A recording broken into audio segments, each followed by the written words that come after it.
Hello. क्या आपको नींद नहीं आ रही है? तो चलो एक कहानी सुनाता हूँ। ध्यान से सुनिएगा, मन लगा के सुनिएगा। कहानी बहुत इंटरेस्टिंग है।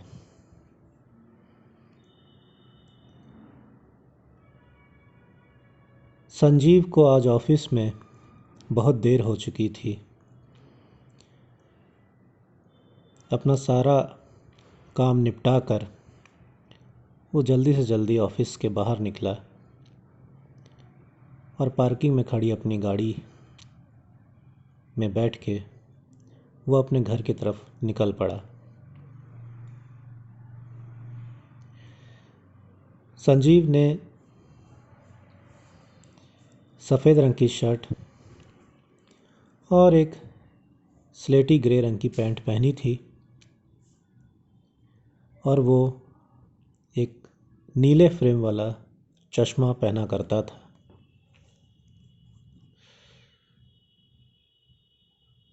उसका घर ऑफिस से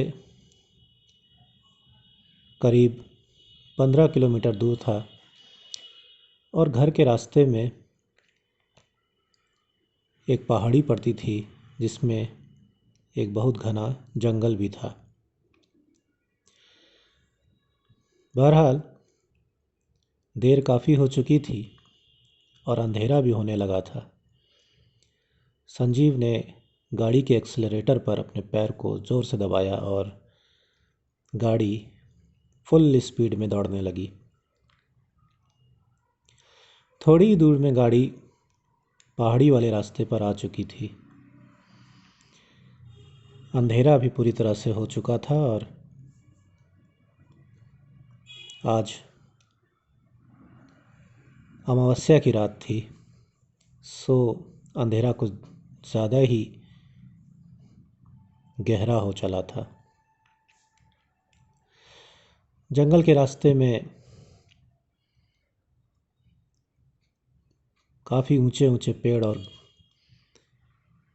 घनी घनी झाड़ियाँ थी और रास्ते में यदा कदा कहीं कहीं रोड लैंप लगे हुए थे।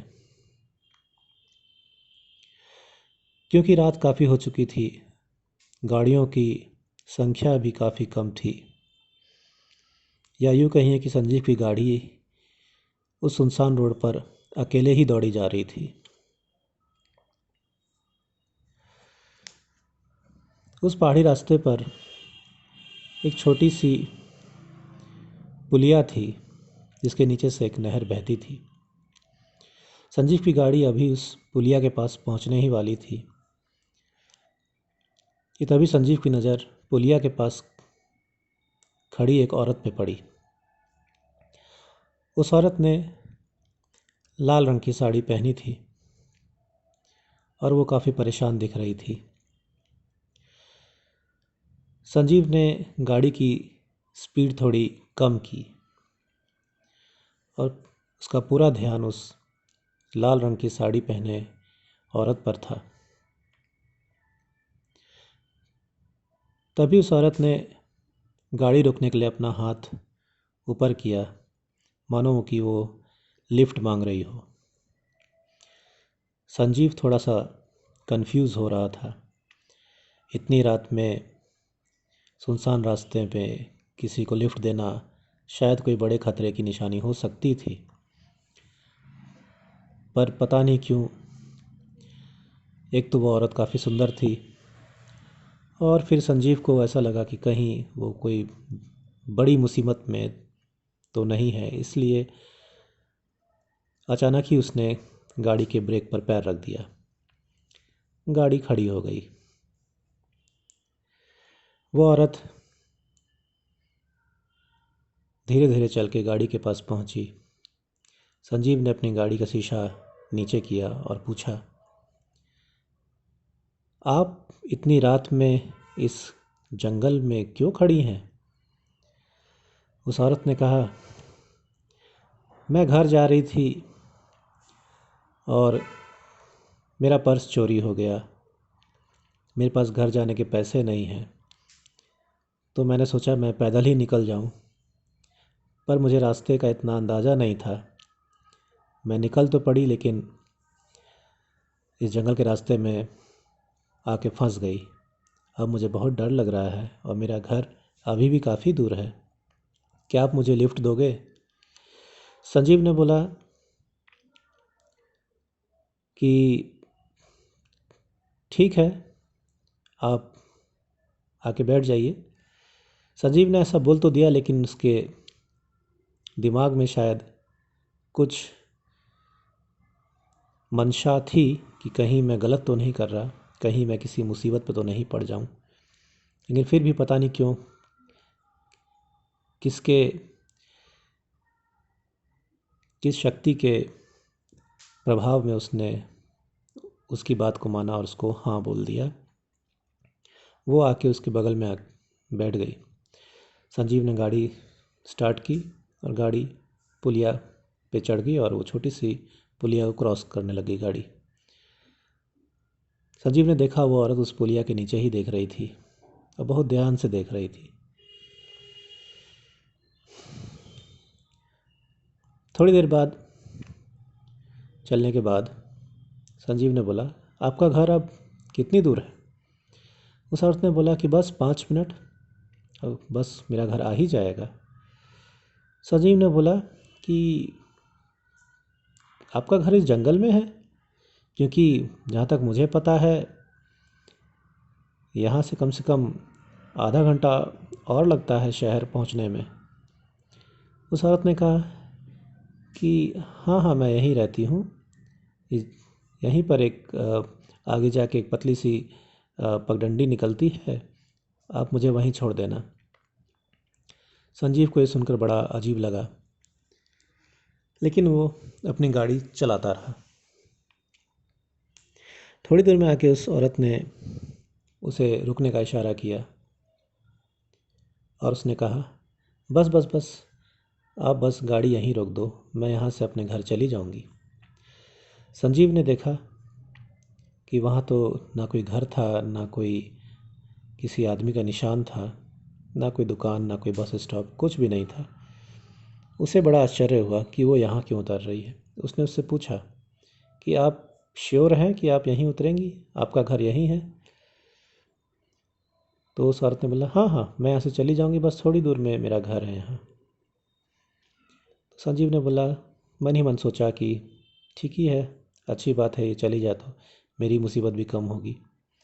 तो उसने उसे उतरने के लिए कहा। वो औरत नीचे उतर गई और अपने रास्ते जाने लग गई। संजीव थोड़ी देर गाड़ी रोक के अपने रियर व्यू मिरर में उसको देखते रहा कि वो कहाँ जा रही है। थोड़ी दूर जाने के बाद वो औरत रोड से उतर के दाहिने साइड में जंगल के अंदर प्रवेश कर गई। उसके बाद वो दिखना बंद हो गई। संजीव को बड़ा अजीब लगा कि वो इस जंगल में कहाँ चली गई।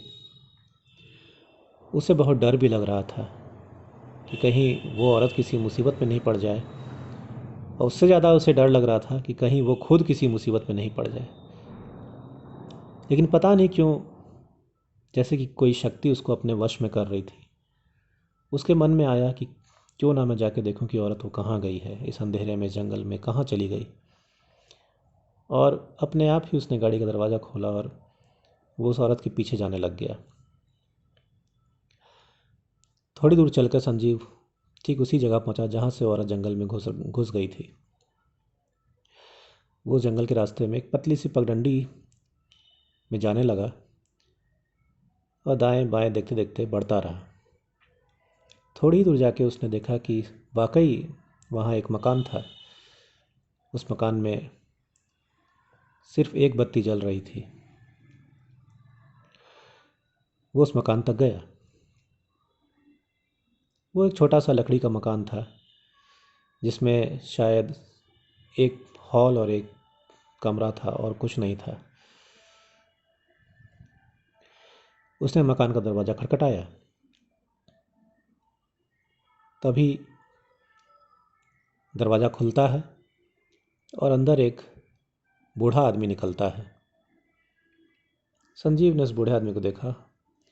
वो करीब 70 साल के करीब का बूढ़ा होगा। उसके सारे बाल सफ़ेद थे और मानो शरीर में सिर्फ झुर्रियों के अलावा उसके पास कुछ भी नहीं था। उस बूढ़े ने संजीव से पूछा, क्या बात है? तब संजीव ने सारी बात बताई कि कैसे एक औरत ने उसकी गाड़ी में लिफ्ट ली और वो इसी रास्ते से जंगल में अंदर आई थी।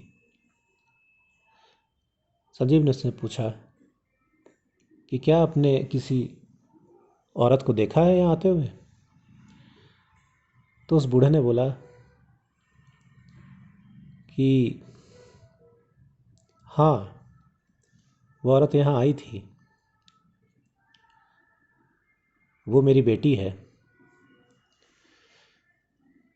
तो संजीव ने बोला, चलो अच्छी बात है, मैं तो घबरा रहा था कि पता नहीं वो कहाँ गई होगी। ठीक है, मैं चलता हूँ। तो उस बूढ़े ने बोला, काफ़ी रात हो गई है, आपने मेरी बेटी की इतनी मदद की, आइए एक कप चाय पी लीजिए। संजीव ने पहले तो मना करना चाहा, लेकिन फिर पता नहीं अनायास ही उसके मुंह से हाँ निकल गया। वो घर के अंदर आया। घर में काफ़ी सारी फ़ोटो फ्रेम लगी हुई थी, जिसमें उस लड़की की भी फ़ोटो लगी हुई थी। बूढ़े ने उससे बैठने के लिए कहा। संजीव एक सोफ़ा नुमा कुर्सी पर बैठ गया। बूढ़ा अंदर किचन में जाके चाय बनाने लगा। थोड़ी देर में बूढ़ा चाय लेकर आया। उसने उसको चाय दी। संजीव ने चाय पीना शुरू किया और बूढ़े से पूछा, अच्छा तो आपकी बेटी अभी कहाँ है? यहाँ तो घर में दिख नहीं रही है। तो बूढ़े ने कहा कि वो चली गई है, थोड़ी देर में कल फिर आएगी। संजीव को बड़ा अजीब लगा कि अभी तो वो आई थी, फिर कहाँ चली गई और फिर वो कल आएगी, ये क्या बात हुई? बूढ़े ने बोला कि वो कुछ काम से बाहर निकली थी, लेकिन एक काम वो भूल गई थी, इसलिए वो तुरंत अभी वापस गई है और वो अपना काम निपटा के कल फिर आएगी। संजीव को बड़ा अटपटा सा लगा। उसने चाय जल्दी जल्दी ख़त्म की और घर जाने की इजाज़त मांगी। संजीव ने बोला, बाबा अब मैं चलता हूँ, इजाज़त दीजिए। बूढ़े ने बोला, ठीक है बेटा, तुम जा सकते हो। जाने से पहले संजीव ने बूढ़े से एक आखिरी सवाल किया, बाबा आपको और आपकी बेटी को इस जंगल में अकेले रहने में डर नहीं लगता? क्योंकि मैं तो यहाँ आसपास कुछ भी नहीं देख रहा हूँ, ना कोई दुकान है, ना कोई दूसरा घर है, और इस जंगल में तो काफ़ी ख़तरनाक जानवर भी होते हैं। आप दोनों को इसमें डर नहीं लगता है? तो बूढ़ा बोलता है, नहीं, इसमें डरने की क्या बात है। तो तभी बड़ी तेज़ हवा चलने लगती है, मानो कि अचानक से आंधी आ गई हो। अचानक से मकान की लाइट चली जाती है और चारों तरफ सिर्फ अंधेरा हो जाता है। संजीव अपनी जगह पे खड़ा हो जाता है। कुछ सेकंड बाद संजीव बोलता है, बाबा काफ़ी अंधेरा हो गया है, कुछ मोमबत्ती वगैरह जलाया जाए? लेकिन कोई जवाब नहीं आता है। संजीव फिर बोलता है, बाबा बाबा आप यहीं हैं? लेकिन कोई जवाब नहीं आता है। चारों तरफ सिर्फ सन्नाटा है। जंगल में दूर से सिर्फ कुछ जानवरों की चिल्लाने की आवाज़ आ रही होती है। रात में सिर्फ झिंगुरों की आवाज़ आ रही होती है और उस सन्नाटे में संजीव उस अंधेरे मकान में अकेला था। अचानक से लाइट वापस आ जाती है। संजीव बोलता है, ओह चलो लाइट आ गई। वो पलट के देखता है, लेकिन मकान में कोई नहीं था। तभी उसकी नज़र दीवार पे सामने एक फ़ोटो पड़ती है। उस फोटो में माला लटकी हुई थी और उस माला लगी फ़ोटो में उस बूढ़े आदमी की फ़ोटो और उस लाल साड़ी वाली औरत की फ़ोटो थी। और उस फ़ोटो के नीचे लिखा हुआ था 3 दिसंबर 1992, जो कि मृत्यु की तारीख लिखी हुई थी। यानी कि उस बूढ़े और उस औरत की मृत्यु 3 दिसंबर 1992 को हो चुकी थी। संजीव घबरा जाता है। वो कुछ देर पहले ही उस औरत से मिला था और उस बूढ़े ने उसे चाय पिलाई थी, और इस फोटो के हिसाब से उन दोनों की मृत्यु 3 दिसंबर 1992 को हो चुकी थी। और आज की डेट है 3 दिसंबर 2020। संजीव घबरा जाता है और दौड़ने लगता है, बेतहाशा दौड़ने लगता है। वो दौड़ने लगता है घर के बाहर निकल के। जैसे ही घर के बाहर निकलता है तो उसे कुछ समझ नहीं आता है। वो जिस रास्ते से वापस आया था वो रास्ता वहाँ था ही नहीं। चारों तरफ सिर्फ जंगल, झाड़, पेड़, उसके अलावा कुछ नहीं दिख रहा था। वो दौड़ने लगता है, कभी इधर कभी उधर। उसे वो रास्ता मिला ही नहीं जिस रास्ते से वो आया था। दौड़ते दौड़ते दौड़ते दौड़ते वो परेशान हो जाता है और एक जगह थक के बैठ जाता है। तभी उसे उस औरत की आवाज़ आती है, संजीव, संजीव। वो उठ के खड़ा हो जाता है और देखता है सामने में वो बूढ़ा और वो लाल साड़ी वाली औरत दोनों उसके सामने खड़े थे। दोनों के मुंह से खून निकल रहा था। दोनों की आंखें सफ़ेद थी। आंखों की काले रंग की पुतलियां नहीं थी, पूरी आंख सफ़ेद थी। मुंह से खून, नाक से खून। उसने दोनों के पैर देखे। दोनों के पैर में मांस नहीं था, सिर्फ हड्डी थी। हाथ की उंगलियां नहीं थी, सिर्फ हड्डी थी। और दोनों की दोनों एक राक्षसी हंसी हंस रहे थे। हा हा हा हा हा हा हा हा हा हा हा हा। संजीव मारे घबराहट के वहीं बेहोश हो गया।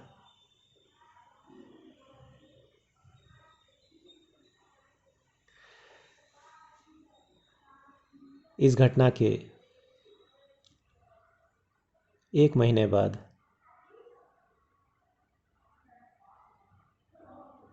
कॉलेज से लौट रहे राहुल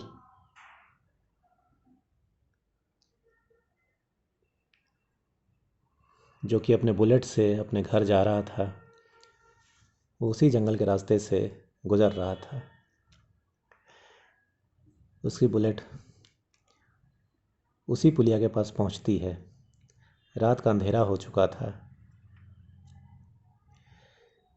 तभी पुल के पास उसे एक आदमी खड़ा दिखता है।